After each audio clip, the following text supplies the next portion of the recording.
সকলকে স্বাগত জানাচ্ছি মোহনার নিয়মিত আয়োজন ভিন্নমাত্রায় আমরা সাম্প্রতিক নানা প্রসঙ্গের আলোচনা শুনি। আজকের প্রসঙ্গ প্রধানমন্ত্রীর চীন ও মালয়েশিয়া সফর। দর্শক, এই প্রসঙ্গে আমরা আলোচনা করব। আলোচনার শেষ পর্যন্ত আমাদের সাথে থাকবেন। আর আজকে আলোচনার জন্য আমাদের মাঝে দুজন সম্মানিত অতিথি উপস্থিত রয়েছেন। চলুন আলোচনার শুরুতে পরিচয় করে দিই। রয়েছেন কর্নেল কাজী শরীফউদ্দিন, অবসরপ্রাপ্ত নিরাপত্তা বিশ্লেষক এবং কলাম লেখক। রয়েছেন রুহিন হোসেন প্রিন্স, সাবেক সাধারণ সম্পাদক সিপিবি। দর্শক, আলোচনা আমরা যেতে চাই, কিন্তু শেষ পর্যন্ত আমাদের সাথেই থাকবেন সেই প্রত্যাশা রাখছি। রুহিন হোসেন প্রিন্স ভাই, আপনার কাছে আসতে চাই, আপনাকে দিয়ে শুরু করতে চাই যে প্রধানমন্ত্রী তারেক রহমানের প্রথম সফর মালয়েশিয়ায় তিনি গেলেন এবং মালয়েশিয়া থেকে আজকেই চীনের পথে রওনা দিয়েছেন। এবং চীনে একটি অর্থনৈতিক সম্মেলন আছে, বিশ্ব অর্থনৈতিক ফোরামের, এবং সেখানে তারপরে বেজিংয়ে গিয়ে চীনের যে প্রধানমন্ত্রী তার সাথে সাক্ষাৎ হবেন এবং রাষ্ট্রীয় কর্মসূচি পালন করবেন। আমি এই প্রশ্নটা রাখতে চাই যে মাননীয় প্রধানমন্ত্রী সফর হিসেবে আমরা শুনছিলাম বহুদিন থেকে যে তিনি প্রথম সফর ভারতে করতে পারেন, ভারতে যদি না যান তাহলে চীনে যাবেন সরাসরি। কিন্তু ভারতেও গেলেন না, চীনেও গেলেন না, তিনি গেলেন মালয়েশিয়ায়। মানে এই মালয়েশিয়ায় যাওয়ার মাধ্যমে আসলে কোনো রকম বার্তা আছে কিনা, তিনি কোনো বার্তা দিলেন কিনা, বা এই মালয়েশিয়া সফরকে তার যে উদ্বোধনী সফর, এটাকে আপনি কীভাবে দেখছেন? যে আপনাকে ধন্যবাদ, শফিউল ভাইকে ধন্যবাদ, যারা শুনছেন তাদের শুভেচ্ছা জানাই। না, একটা তো হচ্ছে আলোচনাটা আসছে এই কারণে যেহেতু নতুন গঠিত সরকার, সেই সরকার যিনি প্রধান তার সফর, এবং সফরের প্রথমটা এটাই। তা বেশি ব্যাখ্যায় না যেয়ে আমাকে যদি বলেন, খুব সাধারণভাবে যেটা বুঝি, তাতে যখন ভারতের আলোচনাটা আসলো, এটা কিন্তু আমরা দূর থেকে বুঝে নিয়েছিলাম যে না, ভারতে উনি প্রথমে নানা কারণে যাওয়ার কারণটা ঘটবে না। কী কারণ? আচ্ছা, আসছি পরে। দ্বিতীয়ত যে চীন, সেটাও একটু প্রশ্নবিদ্ধ ছিল যে চীনে উনি যেতে চান, বা আগে নানা বিবেচনায় চীনে যাওয়াটাও হয়তো দরকার হতে পারে, কিন্তু সেইটা উনি যাবেন কিনা এই প্রশ্নও কিন্তু ছিল সাধারণ হিসাবে। তো সেইটা মিলিয়ে আমরা দেখলাম এই দুইটা জায়গায় না যেয়ে তিনি তৃতীয় একটা দেশে গেলেন, তারপরে চীনে গেলেন। এখন হিসাবটা সোজা, আমাকে যদি বলেন একটু অন্যভাবে ভাবলে, একটা তো হচ্ছে যে ভারতের সাথে এখন যে আপনি যদি একটা রাষ্ট্রীয় সফর এবং আমাদের সরকার প্রধানের, সেইখানে তো কিছু ঘটনা ঘটতে হবে। এটা খালি শুভেচ্ছা সফর না। সফর কি হচ্ছে আমি সে আলোচনা পরে আসছি, বা এখনও আসছি না। তাহলে ভারতের সাথে এই মুহূর্তে গেলে আপনি ভারতের সাথে ওইরকম উইনোভার করার কোনো আগের ওয়ার্ক এরকম কিছুই, মিনিংফুল একটা সফর হতে হবে, সেটা দেখা যায় না।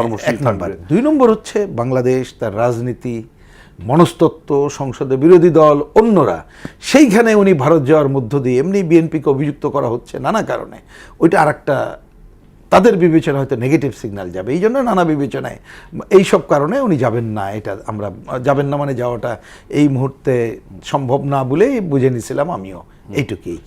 এবার আসি চীনের আমাদের সাথে তাদের যে আর্থিক যোগাযোগ, অর্থনৈতিক কর্মকাণ্ড, এবং আগামীতে ব্যবসা বাণিজ্য থেকে শুরু করে নানা কারণে চীনও ইন্টারেস্টেড, আমাদেরও ইন্টারেস্টেড দেখানোর কথা। আপনি অতীতের ধারাবাহিকতা দেখলে ওইটা দেখবেন। কিন্তু এইখানে একটা বড় প্রশ্ন হয়তো আসে যে আমেরিকা তার সাথে একটা বাণিজ্য চুক্তি করছে, যেটা নিয়ে দেখবেন সরকার মুখে কুলু বেটে আছে। তার পররাষ্ট্রমন্ত্রী এক ধরনের, তিনি এটা নিয়ে খুবই উচ্ছ্বাস প্রকাশ করে যাচ্ছেন, কিন্তু সরকার, প্রধানমন্ত্রী সহ অন্যদের একেবারেই মুখ বন্ধ টাইপের আর কি। আর আমরা তো বিরোধিতাই করছি এবং মনে করি যে এটার স্মরণকালের একটা ক্ষতিকর চুক্তি হয়েছে, আমরা তো বাতিলের দাবি জানিয়ে আসছি। কিন্তু ওনারা এই মুহূর্তে এটা করতে পারবেন না। আবার ইচ্ছা করলে আমেরিকায় যেও কিছু করার নাই। আবার আমেরিকাকে একছত্র সব অধিকার দিলেও বোঝে যে দিন দিন কঠিন জায়গায় চলে যাব। যেমন বোঝার জন্য বলি, এটার সাথে হয়তো রিলেটেড না। আজকে দেখলাম আমাদের অর্থমন্ত্রী, তিনি বলেছেন যে আইএমএফের লোন নিয়েই শুধু চলতে হবে, আমাদের সেই জায়গা থেকে বেরিয়ে আসতে হবে। শব্দটা কিন্তু খুবই গুরুত্বপূর্ণ কথা, এটা মনে রাখবেন। আমি এটা মিলালাম। তাহলে এই জায়গায় তার সামনে যে চীনে যাওয়ার যে জায়গাটা, তাহলে অল্টারনেট থাকে চীনে, তাও কৌশলী হয়ে যেতে হবে। এখন ধরেন চীনে গেল, তাহলে তো এখন পরিষ্কার হয়ে যাবে, তাহলে কি তুমি ভাই আমেরিকাপন্থী বাদ দিয়ে ভারতপন্থী না চীনপন্থী? তা এই জন্যই আমার কাছে মনে হয়েছে, সুতরাং তৃতীয় একটা দেশ বেছে নিছে, যেটা একটা মুসলিম প্রধান দেশ, তার সাথে এই মুহূর্তে ওই রকমের কোনো খুব জটিল কিছু নাই।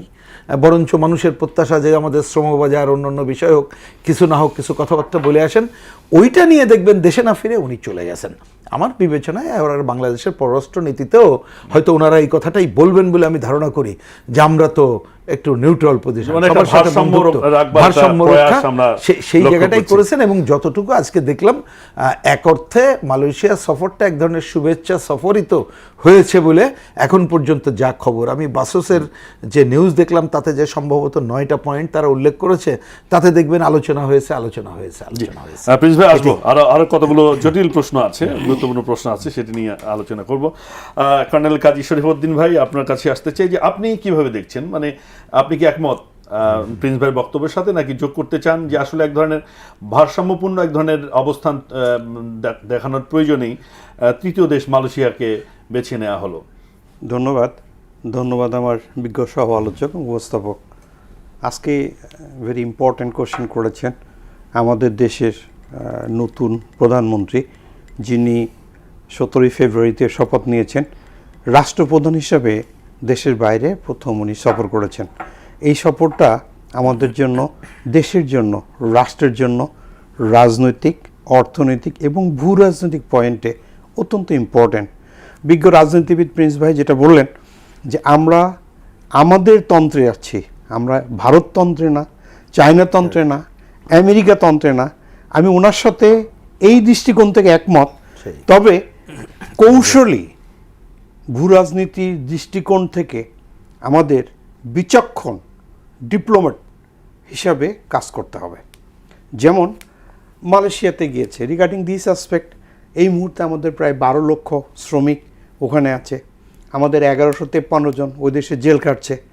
আমাদের প্রায় 1165 জন স্টুডেন্ট ওইখানে পড়ালেখা করছে। আর মালয়েশিয়া আমাদের রেমিটেন্সের একটা লাইফ লাইন। আমাদের দেশের যে ইকোনমি স্ট্যান্ড করে তার কয়েকটা আইকন আছে।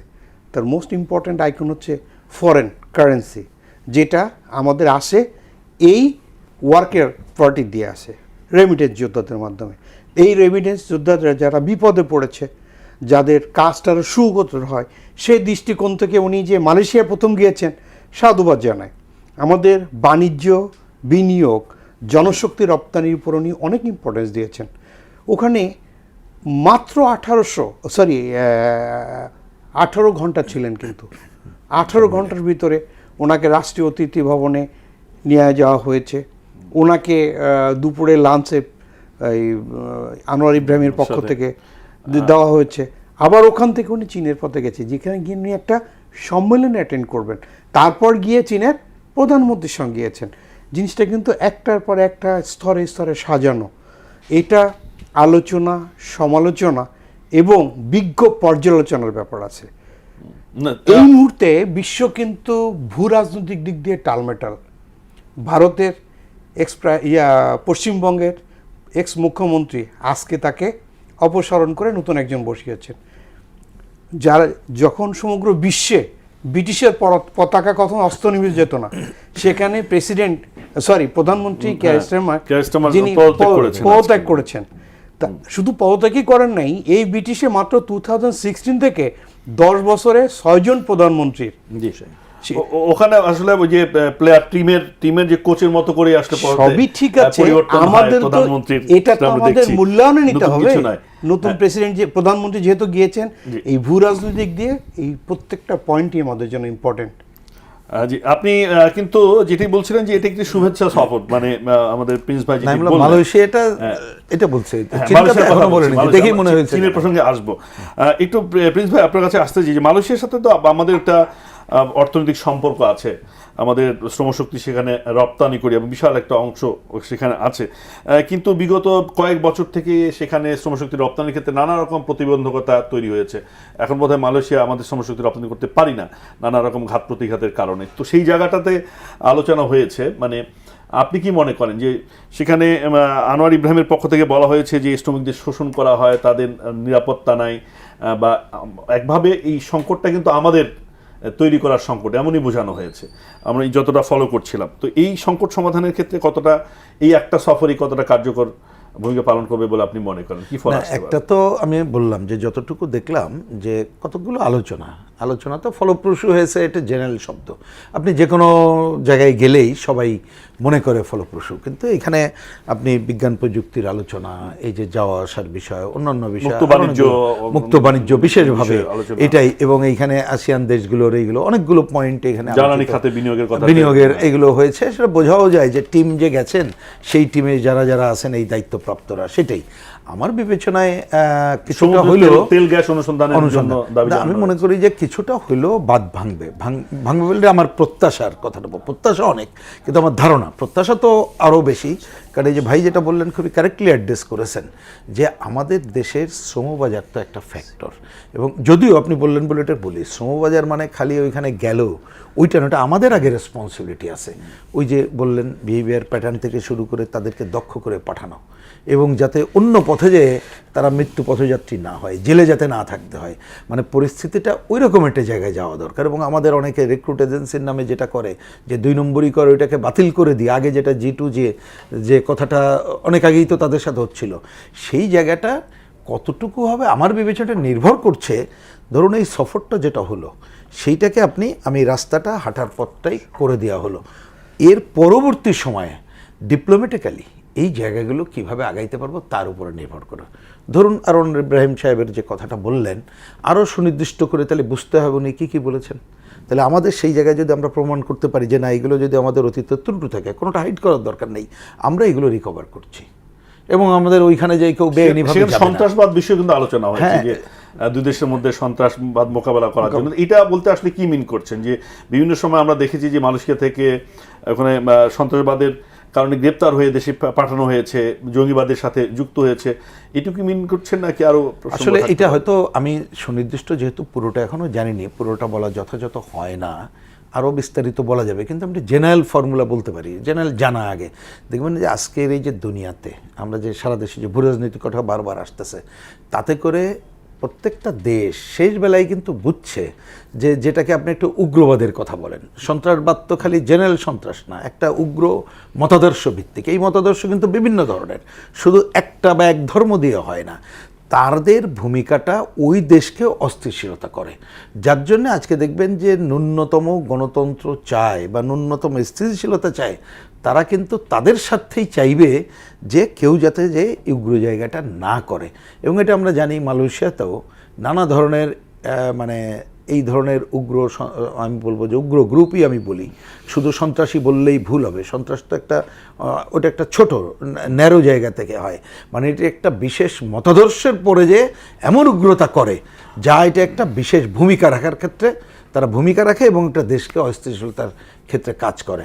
আমার ধারণা সেটাই, কারণ মালয়েশিয়াতে যেটা নাই তা না, এবং অনেক জায়গায় আমরা তো জানি যে এইখানে অনেক উগ্র সন্ত্রাসীরা ওইখানে যে আশ্রয় প্রশ্রয়ও নেয়, এবং সেটা কিন্তু ওই দেশের অভ্যন্তরও সংকট সৃষ্টি করে না তা না, সেইটা করে।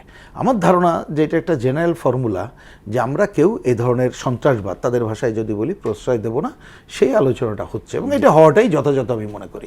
জি, শরীফ ভাই কিছু যোগ করবেন কিনা? দেখুন, একটা দেশের স্বাধীন সার্বভৌম ভারসাম্যপূর্ণ যে পররাষ্ট্রনীতি, এটার উপর অনেক কিছু ভূরাজনীতি ডিপেন্ড করে। যেমন দুইটা দেশের রাষ্ট্রপ্রধানের মিলিত যে মিটিং, বাইলেটারাল, তা বাইলেটারাল মিটিংটার ভিতরে আমরা অনেক কিছু প্রত্যাশা করি।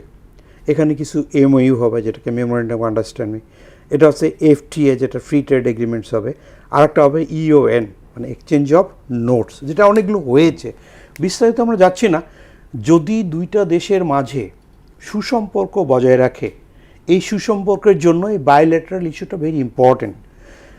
আমার পেশাগত দায়িত্বের কারণে এই বাইলেটারাল ইস্যু যখন যেভাবে হয়েছে বিভিন্ন দেশে, আমি সরাসরি কাছে থেকে দেখার সৌভাগ্য হয়েছে আমার পেশাগত কারণে। ওইখানে আমি দেখেছি যে এই যেমনটি বললেন আপনি, যে আনোয়ার ইব্রাহিম বলেছেন, প্রেসিডেন্ট, ও দেশের প্রেসিডেন্ট আনোয়ার ইব্রাহিম বলেছেন যে আমাদের দেশের অশান্তি করছে, অমক করছে, তমক করছে। It is not like that.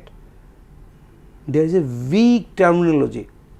একটা শ্রমবাজার ওপেন করতে গেলে শুধুমাত্র একটা মন্ত্রণালয় এখন ইনভলভ নয়, এখানে আপনার পলিটিক্যাল সিচুয়েশন স্টেবল হতে হবে, ভূরাজনৈতিক রিলেশন এস্টাবলিশ হতে হবে, কর্মসংস্থানের জন্য আমরা যাদের পাঠাচ্ছি তারা এক্সপার্ট কিনা, দুইটা দেশের ভিতরে ব্রোকারের ভিতরে একটা আন্ডারস্ট্যান্ডিং আছে, দে আর ডুইং নুইসেন্স অ্যাক্টিভ। যেমন প্রিন্স ভাই সুন্দর করে বললেন যে আমাদের দেশে সন্ত্রাসী কর্মকার্য করে ওইখানে গিয়ে তারা আশ্রয় প্রশ্রয় নিচ্ছে, তারা যাতে ওখানে না আনতে পারে। সাম্প্রতিক সময়ে বিভিন্ন দেশে আমাদের দেশ থেকে যারা উচ্ছৃঙ্খল বা ওয়ান্টেড পুলিশের যারা নথিতে আছে, দুদুকে নথিতে আছে, বিভিন্ন দেশে তারা ধরা পড়ছে। তো যদি আমাদের মাঝখানে এই এগ্রিমেন্টগুলো না থাকে তাহলে তো শান্তিপূর্ণ সুষ্ঠু সমাধানের জন্য ও দেশ থেকে আনার জন্য ও দেশে যে আইন, প্রত্যেকটা law of the land is the most important thing. আমি বাংলাদেশে বসবাস করি, আমার দেশের আইনটাকে মানতে হবে। বিশ্বের কোনো নাগরিক আমার দেশে যদি নুইসেন্স অ্যাক্টিভিটি করে, সর্বপ্রথম আমার দেশের আইনই তাকে আমি আটক করব। তারপর তার দেশের আইন নিয়ে সে যদি ফেরত নিতে চায় তার সাথে আমার এগ্রিমেন্ট থাকতে হবে। বায়োলেটারাল ইস্যু তারই একটা অংশ। রিগার্ডিং দিস অ্যাসপেক্ট আমাদের সর্বোচ্চ সহযোগিতা রাষ্ট্রপ্রধানদের মতাদর্শ। আবার একটা দেশ থেকে আরেকটা ভিজিটে যান, এখানে বিজনেস টিম যান, এখানে এক্সপার্ট টিম যান, এখানে এআই টিম যান, কী জন্য? সার্বিক সহযোগিতার মাধ্যমে, যারা বাণিজ্যিক সহযোগিতার মাধ্যমে আমাদের ইকোনমির চাকাটাকে আমরা এস্টাবলিশ করে দেশটাকে বিশ্বের বুকে এস্টাবলিশ করতে পারি। জি, যেমন কূটনীতির যে মূল জায়গাটি যে আসলে একটা গুরুত্বপূর্ণ যে অর্থনৈতিক যে কূটনীতি, সেটি হয়তো মালয়েশিয়ার সাথে আমরা স্থাপন করছি প্রথম সফরের মধ্য দিয়ে। আমরা একটু চীনের প্রসঙ্গে আসি। প্রিন্স ভাই, যে চীনে তারেক রহমান গেলেন প্রধানমন্ত্রী হিসেবে, তিনি প্রথমে যাচ্ছেন একটি বিশ্ব অর্থনৈতিক ফোরামের সম্মেলনে। এটা চীনের একেবারে উত্তরে ঢালিয়ানে একটা শহরে হচ্ছে। সেখানে অনেক বিশ্বের নেতারা উপস্থিত থাকবেন এবং সেখান থেকে আমরা যেটা জেনেছি যে বেজিংয়ে গ্রেট হলে আসবেন, সেখানে চীনের প্রধানমন্ত্রীর সাথে বৈঠক হবে এবং এটা আমাদের পররাষ্ট্র সচিবের পক্ষ থেকে বলা হয়েছে। এটিকে এখন তিনি সম্মেলনে যাচ্ছেন বলে অনেকে বলবার চেষ্টা করছেন যে এটি মানে রাষ্ট্রীয় সফর নয়, মানে রাষ্ট্র থেকে রাষ্ট্র সফর, দ্বিপাক্ষিক রাষ্ট্রীয় সফর নয় বলে এটিকে মনে করছেন। তারপরেও মানে এই সফরের গুরুত্বটা আসলে কি? প্রথম মানে সরকার, 4 মাসের সরকার, আমরা জানি ভূ রাজনীতি একটা খেলা আছে এখানে। ভারতের সাথে আমাদের সম্পর্ক এখনও সেই মাত্রায় যায়নি। আবার ভারতের সাথে চীনের এক ধরনের বিরোধপূর্ণ সম্পর্ক আছে। চীনের সাথে যদি আমরা অর্থনৈতিক সম্পর্ক বা সামরিক সম্পর্ক করি তাহলে আমেরিকা তারা রুষ্ট হতে পারে, এরকম নানা রকম সমীকরণ আছে। এই সমীকরণের মাঝে যে তিনি গেলেন, আসলে মানে কতটা মানে কি বলবো যে ভারসাম্যপূর্ণ অবস্থানটা রক্ষা করা যাবে, আসলে কি আনতে পারে? একটা হচ্ছে কি রক্ষা করা যাবে পরের প্রশ্ন, কিন্তু এই সফরটা আমার বিবেচনায় খুবই গুরুত্বপূর্ণ। এটা আগে বোঝা দরকার, বা জেনারেলি সবাই না বোঝার কারণে খুবই গুরুত্বপূর্ণ। এবং না, আমি এটা রাষ্ট্রীয় সফর না বলার কোনো কারণ নাই, এটা মনে করতে হবে এটা রাষ্ট্রীয় সফরই। কারণ দেখবেন যে আমি দেখলাম আমাদের একটা ন্যাশনাল ডেইলিতে এইখানকার যিনি রাষ্ট্রদূত, ওনার একটা রাইট আপ এখানে প্রকাশিত হয়েছে এবং অনেক বড়ই।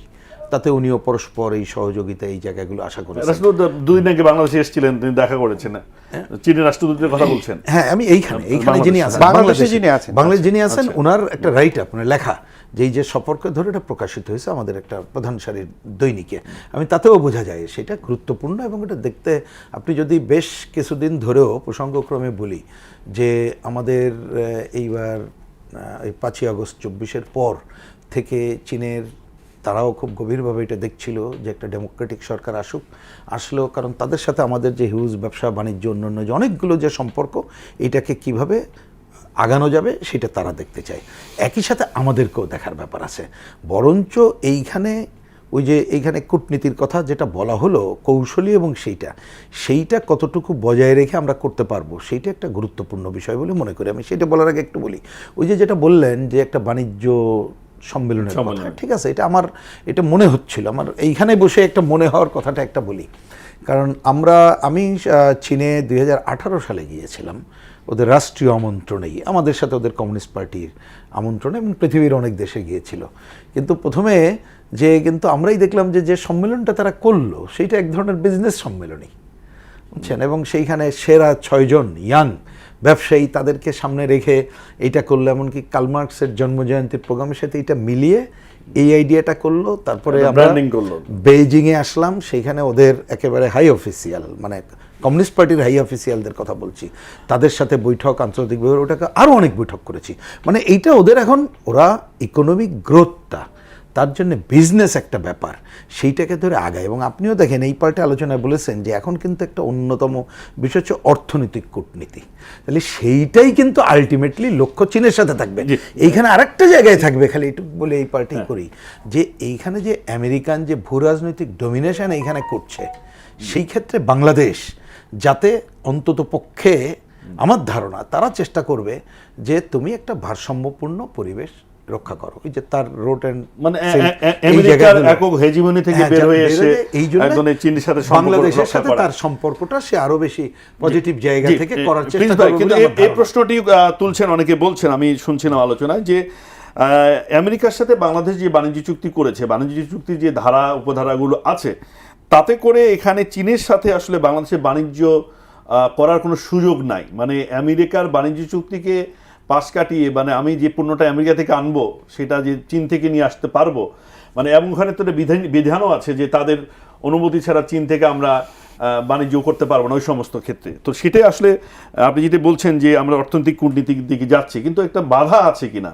ছোট্ট করে, যে আমেরিকার সাথে বাংলাদেশের যে বাণিজ্য চুক্তি হয়েছে এরপর চীনের সাথে আসলে বাণিজ্য চুক্তি করা বা এক ধরনের অর্থনৈতিক সম্পর্ক তৈরি করাটা কঠিন হয়ে যাবে, যেটি অনেকেই এটা ব্যাখ্যা করার চেষ্টা করছেন, অথবা চীন বাংলাদেশে এসব ক্ষেত্রে খুব বেশি আগ্রহ দেখাবে না বলে আমি মন্তব্য করছেন। দুইটা মন্তব্য।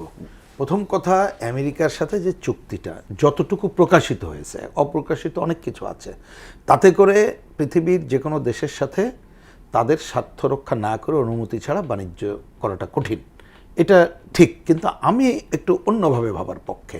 সেটা হচ্ছে যে আমাদের স্বার্থকে বিবেচনা করেই আমরা কিন্তু দেখবেন যে অনেকগুলো ওইখানে উইনওভার করে আসতে হবে। সেটা কিন্তু ওই চুক্তিতেও সুযোগ আছে, আমরা রিভিজিট করতে পারি ওই চুক্তি, যার জন্য আমরা বামপন্থীদের পক্ষ থেকে চুক্তি বাতিলের কথা বলি। বাতিল মানে তো হুট করে বাতিল হবে না, এটা রিভিজিট করে বাতিল করতে হবে। ওইখানে তো ক্লজও আছে, মানে বাতিলের সুযোগ থাকেই, এটা উনিও বলতে পারবেন আরও বেশি, ওনারা সরাসরি যারা কাজ করেছেন। সুতরাং আমি মনে করি এই যে যাওয়ার যে চীনের, ধরেন এইবারও যতটুকু আলোচনা হবে, কারণ ওই সরকারও তো তাদের কথা বলবে। এইখানে চীনের সাথে ইচ্ছা করলে তো আমি ভারসাম্য বাণিজ্য সব কালকেই শেষ করতে পারবো না। আমি আমার নির্ধারিত পণ্য সেই দেশে যাওয়ার ক্ষেত্রে সুযোগ করার চেষ্টা করতে পারি, কিন্তু ওই দেশের বহু কাজ এখন চীনকে বাদ দিয়ে তো কিছুই হচ্ছে না। সুতরাং আমাকে আমেরিকার কথা শুনে চললে এটা পারা যাবে না। তা আমার বিবেচনায় যে এইবারের এই যে সফরের মধ্য দিয়ে আমরা আমাদের যে পুরো টিম গেছে, আমি শুধু প্রধানমন্ত্রীর কথা বলছিলাম, উনি কারেক্টলি অ্যাড্রেস করেছেন, অন্য যারা যায়, যেটা আমি আগেও বলছিলাম, যে এই যে যারা গেছে তারা যদি যেয়ে দেখে যে এইটা আমাদের দেশের স্বার্থে করা দরকার, কিন্তু আমাদের ওই ক্লজের কারণে করতে পারছি না, আমি তো মনে করি যে ন্যূনতম ওই যে সবার আগে বাংলাদেশ বা বাংলাদেশ এই স্লোগান বিবেচনা করলে তাদেরকে এই নিজেদের স্বার্থ বিবেচনা করে আসলে ওটা রিভিজিট করারও একটা পথ আমাদের সামনে আসবে বলে না, পথ আছে, কিন্তু আমাদের মতো অ্যাকচুয়ালি তৃতীয় বিশ্বের ছোট দেশ, সেটা আমেরিকার চুক্তিকে আমরা যদি না মানি অথবা বাতিল করি অথবা কোনোভাবে সেটিকে করি, তাহলে তার যে পরিণতি কি হবে এটা একটা ভয় তো আছে। আচ্ছা, উনি বলবেন, আমি খালি বলি, মালয়েশিয়া ঘুরে আসছে না, মালয়েশিয়া বাতিল করছে না, একটু খালি মনে রাখলেই হবে। আচ্ছা, গুড, ভেরি গুড কোশ্চেন। আমি প্রথমে যেটা বলছিলাম, স্বাধীন ও ভারসাম্যপুষ্ট পররাষ্ট্রমন্ত্রী, পররাষ্ট্রনীতি, এর সঙ্গে কোনো বিকল্প নাই। All over the world at present চীন ইজ ঠিক আছে, সেটি অল ওভার দ্য ওয়ার্ল্ড। আমরা শব্দবন্ধে বইয়ের মধ্যে আছে, আমাদের নীতি পলিসির মধ্যে আছে স্বাধীন ভারসাম্যপূর্ণ নীতি, কিন্তু আমরা কতটা স্বাধীন, মানে আমেরিকার সাথে চুক্তি করতে গিয়ে আমরা কতটা স্বাধীনতা, যেহেতু আমাদের টিম এই মুহূর্তে মালয়েশিয়া ক্রস করে চীনে গিয়ে পৌঁছে গেছেন, সেহেতু আমরা এই উদ্দেশ্যেই বলবো যে ওই পররাষ্ট্রনীতি ফলো করেই তারা যাচ্ছেন। দেশের পররাষ্ট্র, দেশকে giving the top most priority সবার আগে বাংলাদেশ, অবভিয়াসলি। কারণ কিন্তু চীন is a factor. Recently world war, Iran এবং যে ইউএসএ ইসরায়েলের সঙ্গে যে যুদ্ধ গেল, ফ্যাক্টরের চীন। রাশিয়া ইউক্রেন যে যুদ্ধ হচ্ছে, ফ্যাক্টরি চীন। ওয়ার্ল্ড পলিটিক্স কোন ফ্যাক্টরের কথা বলছেন আপনি? Totally balance factor, economical factor, business factor, সেটা গেইন করেছে চীন, মানে এই যুদ্ধের মাঝে তারা গেইন করেছে। চীন আর্ন ইট, এটা অর্জন করেছে। এটা তাকে, সে কারণে দেখেন ডোনাল্ড ট্রাম্প যখনই চীনে আসছেন, তার পরপরই ওই রাশিয়ার প্রেসিডেন্ট তাড়াতাড়ি এবার চীনে যাচ্ছেন। আবার আমরাও কিন্তু চীনে যাচ্ছি। আমার ভাই প্রিন্স ভাই যেটা সুন্দর করে বললেন যে আমাদের বাংলাদেশকে প্রথমে ইন্ডিয়াকে যেতে হয়নি, প্রথমে চীনে যেতে হয়নি, প্রথমে আমেরিকাতে যেতে হয়নি, গিয়েছি আমরা থার্ড পারসন, আই মিন মালয়েশিয়াতে, যাদের সাথে আমাদের বিজনেস রিলেশন ঠিক আছে ভাই, আমাদের এইটার সাথে আমি একটা জিনিস বলি, যে চুক্তির মাধ্যমে এই দেশটাকে প্রবলেম সমস্যার বড় দ্বার প্রান্তে এসে বদ্ধ তালা ঘরের সামনে এসে দাঁড়া করিয়েছে। আমরা নির্বাচিত করে আমাদের সংসদ সদস্য পার্লামেন্টে বেরিয়েছি, যারা রেগুলার একটা করে টেলিভিশন দিচ্ছে, ফ্রিজ দিচ্ছে, ওভেন দিচ্ছে, কিন্তু এই আলোচনা করছেন না ওনারা। যারা কাঁচা রাস্তা নিয়ে ইংলিশ বাংলা করছেন, তারা এই আলোচনা নিয়ে আলোচনা করছেন না। এটা আমাদের জন্য অত্যন্ত দুঃখ। কেন করছেন না সেটা কি আপনি বুঝছেন না? আপনি একজন আলোচক সমালোচক হচ্ছে, আপনি বুঝছেন না যে কেন করছেন না? সেইটাই তো, সেই প্রশ্নটা আমি করি না, কেন করছেন না সেই জন্য ওনাদের কাছে আমাদের এটা জিজ্ঞাসা করছি। কারণ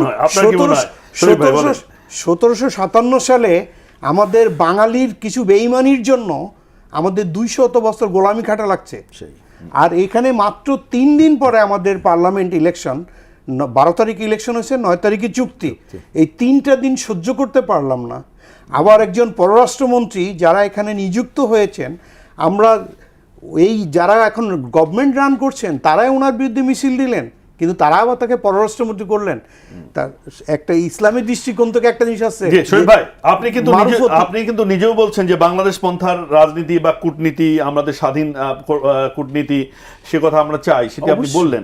কিন্তু এই কি বাস্তবতা যে আসলে একেবারে ক্ষমতা ছাড়া 3 দিন আগে ডক্টর ইউনূস আমেরিকার সাথে চুক্তিটি করলেন, এবং ওই চুক্তিতে বিএনপি জামাতেরও কনসেন্ট আছে বলে পরবর্তীতে জানানো হলো, হ্যাঁ, এবং ওই চুক্তি আবার পরবর্তী বিএনপি মানে বাতিল করবেন, এই বাস্তবতায় আসলে আমরা প্রত্যাশা না মানে করতে পারছি না, সেটাও তো বাস্তবতার প্রেক্ষাপটে জীবনটা অনেক কঠিন।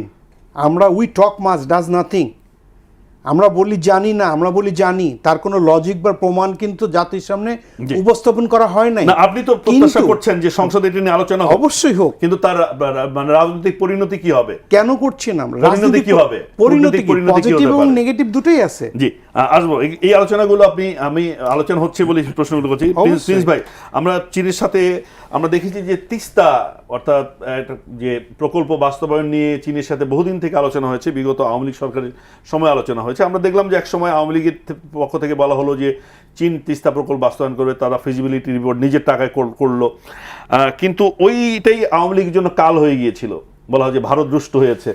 পরবর্তীতে এই তিস্তা প্রকল্প নিয়ে এখন আলোচনা হচ্ছে যে ভারতের খুবই কাছে, একেবারে সীমান্তে এরকম তিস্তা প্রকল্প বাস্তবায়ন চীনকে দিয়ে করালে সেটা ভারতের সাথে আমাদের একদম সম্পর্কের মানে আরো দুর্গতিতে পড়বে কিনা, বা এটা অনেকগুলো প্রশ্ন, তো সবটা সময়ের জন্য বলা যাবে না। আমি তার আগে একটা কথা বলি, তিস্তা নিয়ে নিশ্চয়ই বলবেন।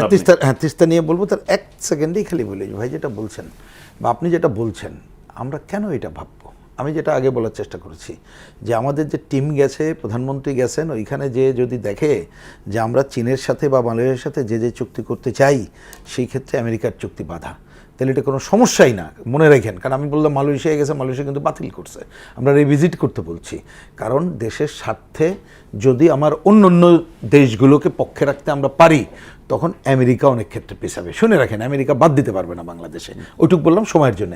এবার আসে আমার কথা, এইটা আমি একমত না আপনার সাথে, যে ওই যে যেটা বললেন যে এইটার কারণে ভারত রুষ্ট হয়েছিল, শেখ হাসিনা অমুক, এইটা না, কারণ এটা অন্য আলোচনা, তাও আমি সময়ের জন্য যাচ্ছি না। তিস্তা প্রকল্পটা নিয়েও কিন্তু কোশ্চেন আছে। যেমন ধরুন আমাদের পজিশনটা, আমরা কিন্তু প্রথম দিকে বলেছি যে পুরো একটা নদীকে আপনি কর্ডন করে সেই পাশে 2 পাশে বিশাল অট্টালিকা গড়ে তুলে সমাধান করবেন, এইটা অ্যাকচুয়ালি আজকে দুনিয়াতে অচল, এটা মনে রাখতে হবে। আপনি পদ্মা ব্যারেজের কথা বলছেন, আমি তিস্তা দিয়েই শুরু করেছি, তিস্তাও তাই, তার ধারাবাহিকতা আপনি যে কোনো জায়গায় বললাম তাই, ওইখানেও তাই। আপনি বলুন কেন ওরা শোনেন না, ওই সময় সিঙ্গাপুর হবে, এ হবে, সে হবে, কিন্তু তিস্তার ওই অঞ্চলের মানুষের সাথে কথা বলে ওই অঞ্চলের সমস্যার সমাধানের জায়গায় যেতে হবে, সেইটা নিয়ে আমাদের কোনো দ্বিমত নেই। সেটা আমরা স্থানীয় প্রযুক্তি এবং মানুষের যেটা কাজে লাগিয়ে ওই অঞ্চলের দুঃখটা যাতে মানুষের না থাকে সেইটা করতে হবে। সেইটাকে আমার বিবেচনায় যে এই জায়গাটা ওইখানে শেখ হাসিনার আমলে বলেন, অন্য আমলে বলেন, আপনি দেখবেন অনেকগুলো প্রজেক্ট নিয়ে এই যে ভূ রাজনৈতিক কথাটা বারবার আসছে, অনেক সময় আমরা চাইলেও মুখে বলবো, ঝোলাই দেবো, দেখবেন কখন এখন করবো কিনা আমি সেটা আসছি না। কারণ আমরা যেহেতু একটা সরকারও নতুন আসছে, তো সে চাইবে না হুটহাট করে কেউ রুষ্ট হোক, অমুক হোক, তমুক হোক। আর চীন যদি আজকে, আমি জানি না, আমি জেনারেল ফর্মে বলছি, কারণ এগুলো আসলে আরও তথ্যপত্র জেনে বা ঘটনার পরেই তো বলা উচিত, কিন্তু এটা সাধারণ বলা যায়। ধরেন যদি তারা এখন এখানে যে অর্থনৈতিক অঞ্চলটা যদি একটা প্রধান তারা পেয়ে যায়, এটা পাওয়ারই উচিত। তারপরে দেখো না, আরও অনেক কারখানা নির্মাণের কথা এখন তাদের সাথে যৌথভাবে আসছে। তা তারা যদি এখন ইকোনমিক্যালি তারা মনে করে যে এইটাই আমাদের জন্য এখন উপযুক্ত, লাভজনক, কারণ মনে রেখেন চীন কিন্তু তার নিজের হিসাবটা হিসাবটা আগে রেখেই তারপরে এই অঙ্কগুলো করবে। তার জন্য তারা সহায়তার জায়গা করবে, সেটা নিয়ে কোনো দ্বিধাদ্বন্দ্ব নেই। সুতরাং সেই ধাঁচে তারা আগে বলে মনে করি, এবং আমার তো মনে হয় যে তিস্তাটাও আমরা আমাদের যতটুকু প্রয়োজন তার জন্যে আমরা দরকার হলে আমরা আমাদের নিজস্ব অর্থায়ন করার জায়গায় যেতে পারি, যদি আমি করার জায়গাটা যাই সেরকমের জায়গা। সেই জন্য অন্য কারোর উপরে নির্ভর করে করতেই হবে সেটা আমরা মনে করি না আর কি। জি, প্রিন্স ভাই, আলোচনা আপনি বলছেন, সুন্দর করে বলেছেন। একটু প্রশ্ন রাখতে চাই যে আমরা মানে আমেরিকামুখী হব না, আবার চীনের পেটেও আমরা ঢুকবো না, ভারতের মানে গ্রাসেও আমরা যাব না, এই যে আলোচনাটা হচ্ছে এটা নিশ্চয়ই বাংলাদেশ পন্থা রাজনীতি। কিন্তু বলা হচ্ছে বাংলাদেশে যে বর্তমানে রাজনীতি, অর্থনৈতিক যে পরিস্থিতি, কূটনৈতিক যে সক্ষমতা, তাতে এই আগ্রাসী কূটনীতির মাঝে, শক্তিগুলোর মাঝে আসলে আমরা আমাদের ভারসাম্য রক্ষা করে কতটা নিজের স্বার্থটাকে রক্ষা করতে পারবো বলে মনে করেন? ধন্যবাদ। দেশের স্বার্থ রক্ষা করতে গেলে স্বদেশ প্রেম থাকতে হবে। যেমন করে প্রিন্স ভাই বলছিলেন, আমি মিনিস্ট্রি অফ এডুকেশন থেকে অস্ট্রেলিয়ার ব্রিসবেনে কুইন্সল্যান্ড ইউনিভার্সিটিতে একটা ডিপ্লোমা করার সুযোগ পেয়েছি। তো ওখানে প্রায় 6 মাস থাকার সময়ে আমার ওয়াইফ আমাকে একটা মার্কেটিং করার জন্য বললেন। তা আমি একজন ট্যাক্সি ড্রাইভার ডেকে বললাম আমাকে সুন্দর একটা মার্কেটে নিয়ে যাও। তো সে ঘুরাই ফিরে একটা মার্কেট নিল, গিয়ে দেখি যে চায়না মার্কেট। আমি তাকে বললাম যে তুমি আমাকে এইখানে নিয়ে আসলা কেন? আমি একটু বকাই দিলাম যে চায়না মার্কেট তো আমি বিশ্বের সব জায়গাতে কিনতে পারি। তার উত্তর উনি বললো কি, দেখুন আমার ট্যাক্সির ফেয়ার আপনাকে দেওয়া লাগবে না, কিন্তু এই বাজার থেকে কিছু কিনেন আপনি, এইটা আমি চাই। চিন্তা করে দেখছেন, একদম ট্যাক্সি ড্রাইভারের দেশপ্রেম, দ্যাট টু অস্ট্রেলিয়া। চীনার একজন ট্যাক্সি ড্রাইভার, আমি জিনিস কিনবো নিয়ে গেছে আমাকে চীনা মার্কেটে, এবং আমি যখন বকা দিয়েছি আমি তো ভালো জিনিস কিনবো, এটা কিনবো, সে বলছে আমার ট্যাক্সির ভাড়া আপনাকে দেওয়া লাগবে না, আপনি এই মার্কেট থেকে কিছু করেন। সো চীনের ইকোনমিতে গ্রিড যোগ হবে। এই বিন্দু বিন্দু মৌমাছি দিয়ে তো একটা মৌচাক হচ্ছে। তা আমাদের বাংলাদেশের ভিতর এই স্বদেশ প্রেমটা জাগিয়ে তুলতে হবে, যাতে প্রত্যেকেই দেশটাকে ভালোবাসি, যাতে আমরা এই যে চীন আমাদের সাথে ইনফ্রাস্ট্রাকচারে তারা আমাদের সহযোগিতা করছে, ভারত আমাদের প্রতিবেশী, ডিপ্লোম্যাট, পদ্মা সেতু বাস্তবায়নে তারা বিশাল ভূমিকা রেখেছে। তো এই সব কিছু মিলিয়ে আমাদের তো সব কিছুই করতে হবে, ব্যালেন্স পাওয়ার, ব্যালেন্স। এই যে মাননীয় প্রধানমন্ত্রী দেশের বাইরে গিয়েছেন, এখন কিন্তু উনি শুধু তারেক রহমান নয়, উনি কিন্তু গণপ্রজাতন্ত্রী বাংলাদেশ সরকারের নির্বাচিত প্রধানমন্ত্রী, মাননীয় প্রধানমন্ত্রী। ওনার প্রতিটা স্টেপ আমার দেশের সম্মান, আমার দেশের মান, আমার দেশের দিক নির্দেশনা দেবে। তার সঙ্গে যারা গেছেন, আমরা চাইবো যে ম্যাচিউরলি ডিল করে দেশের স্বার্থটা আগে উদ্ধার করে ওনার জন্য দেশে ফিরে আসে। জি, আমরা একেবারে সময়ের শেষের দিকে ছোট করে আলোচনা করতে চাই যে নিকট প্রতিবেশী ভারত, আমরা দূরবর্তী চীনে গেলাম সেটাও গুরুত্বপূর্ণ, কিন্তু নিকটবর্তী ভারতের সাথে যে সম্পর্কের যে অবস্থাটা আছে, প্রিন্স ভাই আপনি কি মনে করেন যে ভারতে তারেক রহমানের সামনে আসলে সফর অনিত বিলম্বে এটা শিডিউল হতে পারে? আপনি যে বলেন একটা মিনিংফুল সফর যেন হয়, কিন্তু আমরা তো দেখছি যে সীমান্তে এক ধরনের উত্তেজনা, পুশব্যাক চলতেছে। আমরা দেখলাম আমাদের পররাষ্ট্র নীতি বিষয়ক উপদেষ্টা ডাক্তার জাহিদকে বিমানবন্দর থেকে ভারতে ফিরে আসতে হলো এক ধরনের অসম্মানিত হয়ে। তো আসলে কি ধরনের মানে সম্পর্কের? না, আমি এই জায়গায় আপনাকে একেবারে কংক্রিট বলার আগে 30 সেকেন্ডে আরেকটা কথা বলি, যে আপনি আগে যে আলোচনা করছেন সংসদ এবং আমরা পারবো কিনা, আমার কুইক কমেন্ট হচ্ছে আপনি সংসদের উপর সব নির্ভর করলে হবে না। কারণ যারা ক্ষমতাশ্রয়ী তারা ক্ষমতায় মনে করে যদি আমেরিকান আশীর্বাদ না থাকে ভবিষ্যতে বোধহয় আমরা বিপদে পড়বো। কিন্তু এটা নির্ভর করতে হবে যে ভাই যেটা দেশপ্রেমিকের কথা বললো, আমি সেটাকে আরও একটু যুক্ত মানে একই কথাই বলি, জনগণের উপরে ভরসা করলে এই সংকট থাকবে না। আর ওইটা কুইক কমেন্ট আমার বেশি বলার দরকার হবে না। এই কারণে আপনি ডক্টর জাহেদের কথা বলেছেন, জাহেদ সাহেবের কথা, তিনি তো উপদেষ্টা প্রধানমন্ত্রীরও, উনি শেষে এসে কি বললেন খেয়াল করেন প্রেস কনফারেন্সে, হ্যাঁ আমাদের প্রয়োজনে সম্মানজনক কালকে বললে আমি কালকেই যাব। তাহলে আমি এইটাকে স্ট্যান্ডার্ড ধরতে হবে, এই একটা। আর আমার কাছে মনে হয় যে দেখেন ওদের সাথে কিন্তু আমাদের আলোচনা দ্রুত অনেক কিছু করতেই হবে। এই যে ডিসেম্বরে আমাদের কি গঙ্গা যেটা মানে শেষ হচ্ছে, সেইটাকে উইন ওভার করার মধ্যে যে তখন তো আসলে অনেকগুলো মানে সমস্যার সমাধানের জায়গায় চলে আসবে, এটা মনে রাখা দরকার। বিশেষ করে এখন চোখের সামনে আমরা যেটা দেখছি, একটা তো সীমান্ত হত্যার, তার সাথে যুক্ত হয়েছে যে পুশব্যাক যেটা, এবং সেইটা সবচেয়ে তীব্র হলো তো এই পশ্চিমবঙ্গ নির্বাচনের পরে। তা সেইটাও ইতিমধ্যে একটু এটা থিতু হবে, স্বাভাবিক। এবং দেখবেন যে ওই যে ভদ্রলোক এখন এখানকার কি বলে যে মুখ্যমন্ত্রী, তিনি বলছেন এখন এইটা, আগে উনি যেভাবে বলছেন এখন বলছে ওটা হচ্ছে সেন্ট্রাল গভর্নমেন্টের ব্যাপার। ভারতও তার স্বার্থেই কিন্তু এই অঞ্চলে আমাদের সাথে সম্পর্ক রক্ষা করতে হবে। কিন্তু আমি মনে করি যে আমাদের এখানে কূটনীতিকভাবে আমাদের একেবারেই নিজস্ব স্বার্থ সংরক্ষণ করে আমাদের সেই যে 54টা নদীর, অভিন্ন নদীর সংকট থেকে শুরু করে যা যা আছে, এইটাকে কংক্রিট করেই আমাদের যোগ্যতার সাথে আলোচনার দ্বার ওপেন রেখেই যাওয়া দরকার। এবং আমরা আমাদের স্বার্থের বাইরে কোনো কিছু করব না, এইটা দৃঢ়তার সাথে বলার মধ্য দিয়ে অনেক কিছু উইনওভার করতে পারবো। কাল পরশু হয়ে যাবে আমরা তা মনে করি না, সেটা করতে পারবো বলে মনে হয়। এখানে আরেকটা দেখার ব্যাপার আছে, এটা আমি ককশিয়রে এখন বলছি না, কারণ ওনারা সর্বশেষ যাকে এখানে হাই কমিশন করে পাঠিয়েছেন উনি তো এখনো দায়িত্ব নেন, উনি তো এখনো দায়িত্ব নেন নাই, সেটা আমরা বুঝতে পারছি না উনি কি করবেন।